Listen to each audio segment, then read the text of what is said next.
There's a photograph that hangs in the Wilkes County Historical Society.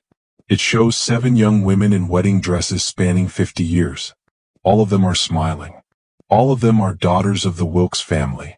And all of them were dead within 24 hours of when these pictures were taken.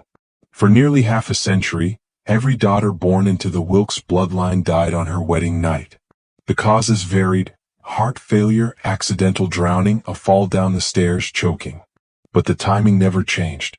Midnight to dawn, wedding night, without exception. The local papers called it a coincidence. The church called it God's will.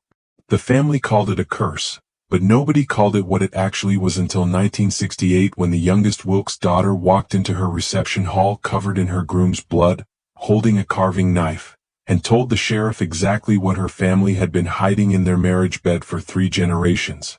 What she revealed that night didn't just destroy the Wilkes name. It exposed a tradition so disturbing, so carefully protected that even now most of the records remain sealed. What you're about to hear has been pieced together from coroner's reports, sealed court documents, psychiatric evaluations, and interviews with the last living witnesses, people who were there the night the pattern finally broke. Hello everyone. Before we start, make sure to like and subscribe to the channel and leave a comment with where you're from and what time you're watching. That way YouTube will keep showing you stories just like this one. This is the story of the Wilkes family. A story about what happens when tradition becomes murder, when silence becomes complicity, and when one woman finally decided that dying quietly was worse than killing loudly.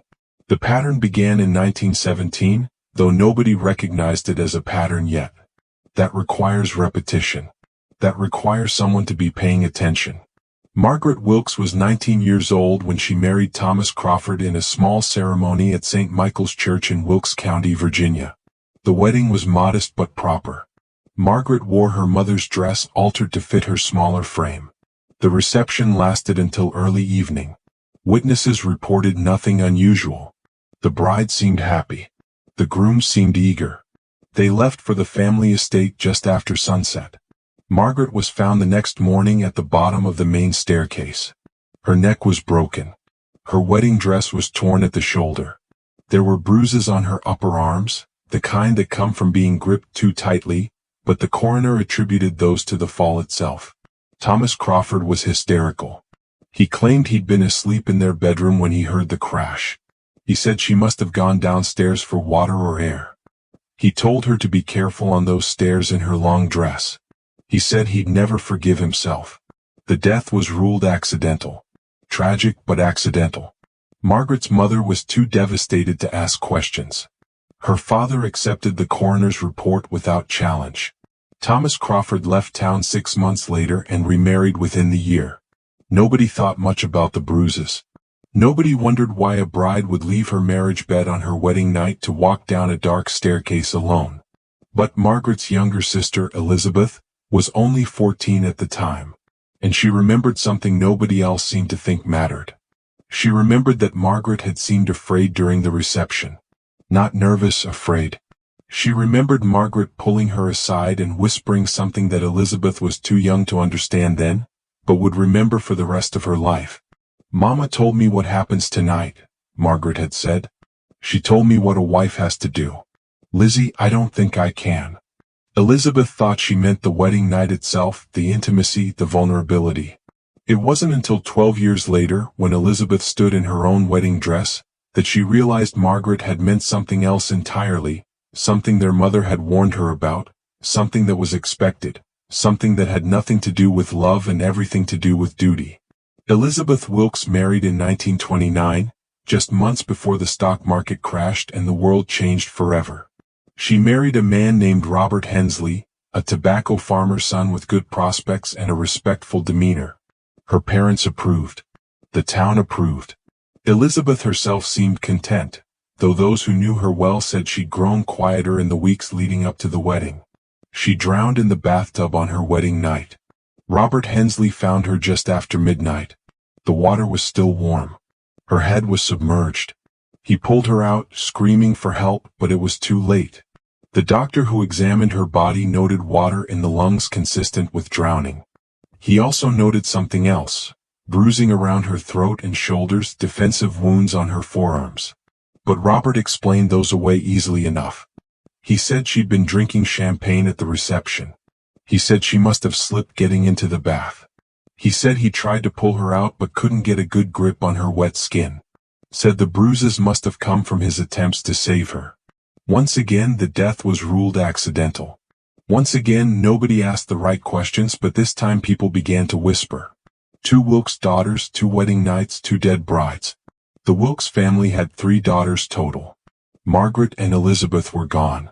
That left only the youngest, Catherine, who was just 11 years old when Elizabeth died. Old enough to notice, old enough to be afraid. Catherine would later tell psychiatrists that she begged her parents not to make her marry, that she pleaded with them to let her become a teacher, a nurse, anything that would let her stay unmarried. But the Wilkes family had expectations. Traditions. A daughter's duty was to marry, to bear children, to continue the family line. Catherine's fears were dismissed as childish anxiety. Her mother assured her that marriage was natural. That what happened to Margaret and Elizabeth was tragic, yes, but coincidental. Lightning doesn't strike 3 times. Except it did.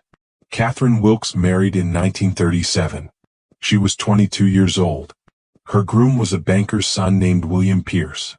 The wedding was larger this time. The Wilkes family seemed determined to prove that nothing was wrong, that their daughters' deaths had been flukes, accidents, bad luck, and nothing more. Catherine died of heart failure before dawn.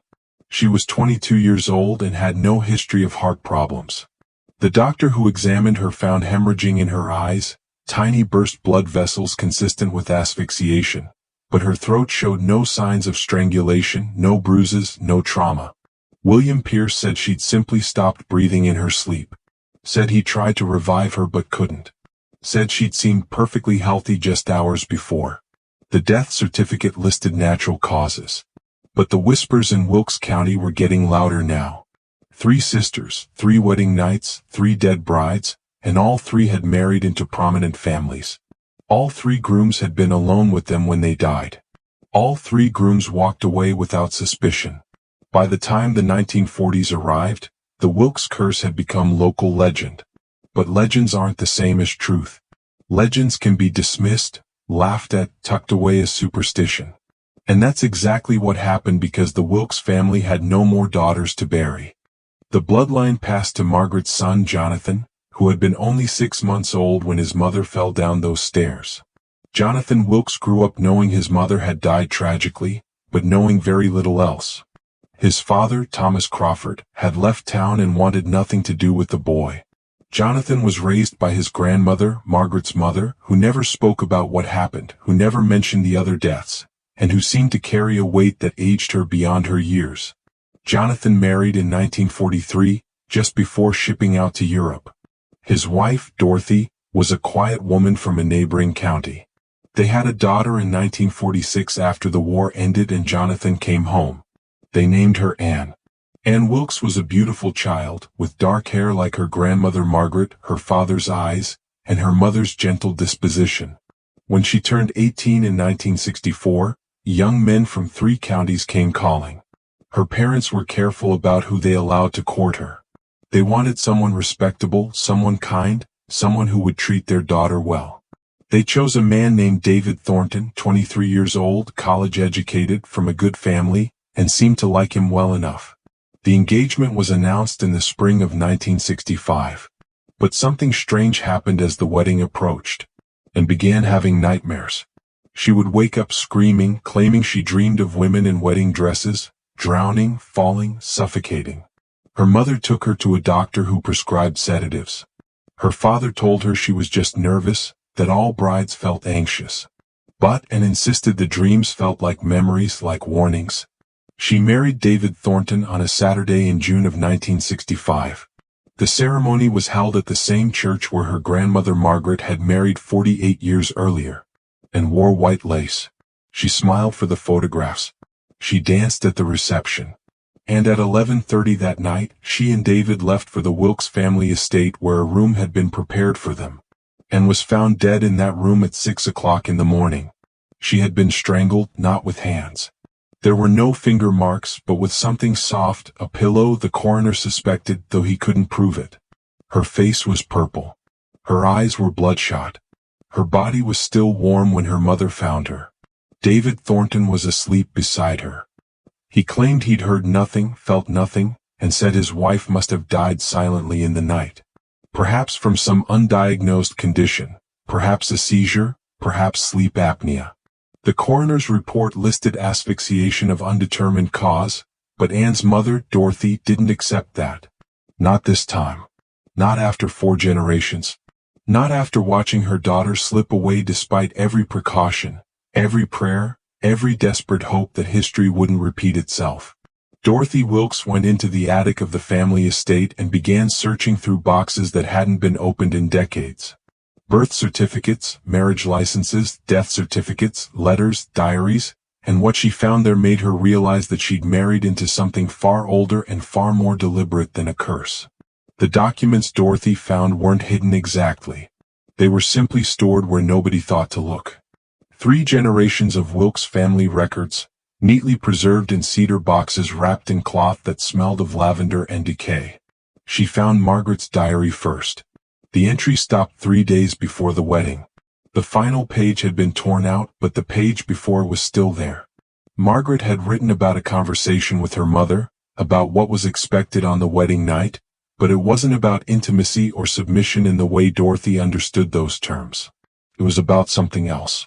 Margaret had written, "Mother says a wife must endure. That the first night is always the worst. That grandmother endured it and her mother before her. That it's the price of a good marriage.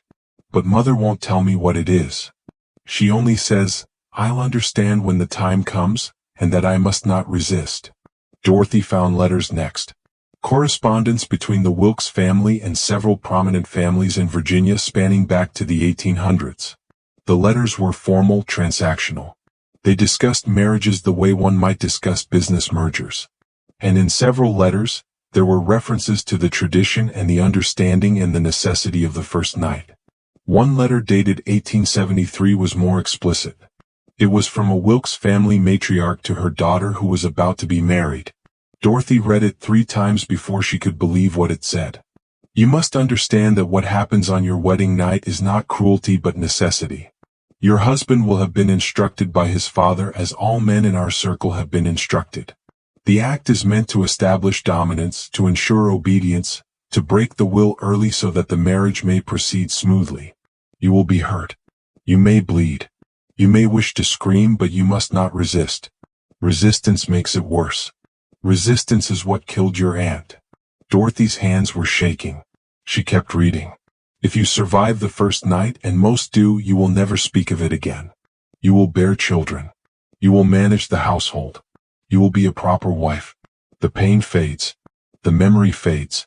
This is how it has always been done among families of standing. This is how a woman learns her place." But not all of them survived. Dorothy found death certificates for Wilkes' daughters going back 5 generations. Not every daughter died, but enough of them did. Enough that it should have been investigated. Enough that someone should have noticed. Except the families involved were wealthy, prominent, protected, and the women who survived stayed silent, either out of shame or fear or the belief that this was simply the cost of their social position. Dorothy realized something that made her blood run cold. Her daughter hadn't died from some mysterious curse. She'd been murdered deliberately as part of a ritual that generations of men had passed down to their sons. A wedding night tradition designed to terrorize, to harm, to break the spirit of young brides under the guise of consummation. And David Thornton had killed her daughter while she slept, just as his father had likely instructed him to do. If you're still watching, you're already braver than most. Tell us in the comments, what would you have done if this was your bloodline? Dorothy went to the sheriff with everything she'd found. But the sheriff was a man of his generation, and David Thornton's family had money. He listened politely. He took the documents and then he told Dorothy that she was a grieving mother, that her imagination was running wild, that there was no evidence of foul play. David Thornton was questioned and released. Anne's death remained officially unexplained, but Dorothy had one more daughter, a girl named Claire, and Claire was only 16 years old when Anne died. Old enough to understand, old enough to be warned, old enough to decide that she would never let it happen to her. Claire Wilkes grew up in the shadow of her sister's death. While other girls her age were thinking about prom dresses and college applications, Claire was reading coroner's reports. While her classmates gossiped about boys, Claire was learning exactly how her grandmother, great-grandmother, and great-great-aunts had died. Her mother, Dorothy, made sure of it. Some might call it cruel to burden a teenage girl with that knowledge. Dorothy called it survival. She taught Claire things that mothers of that era didn't teach their daughters. She taught her about anatomy, where the vulnerable places are on a human body, how much pressure it takes to crush a windpipe, how long someone can hold their breath when a pillow is pressed over their face. She taught her about the legal system, how wealth protects certain men, how a dead bride's word means nothing, and how the only testimony that matters is the testimony of the living. Most importantly, she taught Claire that no tradition, no matter how old, is worth dying for. Claire became obsessed with the pattern. She tracked down 3 other families in Virginia and North Carolina, where similar deaths had occurred. Young brides dying on their wedding nights under suspicious circumstances. Grooms who expressed shock and grief but walked away free. Families who closed ranks and refused to discuss it. In every case, the families were connected through business, through social circles, through generations of carefully arranged marriages.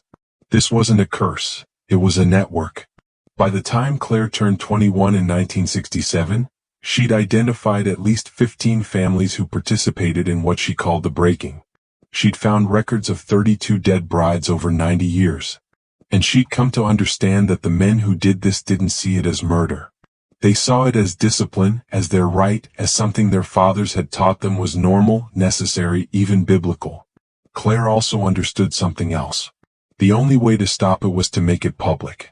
To make it impossible to ignore, to create a scene so horrifying, so undeniable that the authorities would have no choice but to investigate. She would have to get married. The man she chose was named Richard Hartwell, 25 years old, from a prominent family. His father had known David Thornton's father. Richard himself seemed kind enough during their courtship, but Claire wasn't fooled. She'd learned to recognize the signs. The way certain men looked at her when they thought she wasn't paying attention. The questions they asked about obedience and submission. The subtle suggestions that a wife's role was to yield. They were engaged in March of 1968. The wedding was planned for June. And for 3 months Claire prepared. She saw a lawyer and drafted a letter detailing everything she discovered. She gave sealed copies to 3 people with instructions to open them if anything happened to her. She met with a journalist from Richmond who agreed to investigate the story if she provided him with proof. She even contacted the FBI, though they told her they couldn't get involved in what appeared to be domestic matters. And she bought a knife. It was a boning knife, 8 inches long, the kind used in kitchens for precise cuts. She kept it wrapped in cloth at the bottom of her hope chest. She practiced with it in private, learning the weight of it, the balance, how it felt in her hand. She told herself she would only use it if she had to.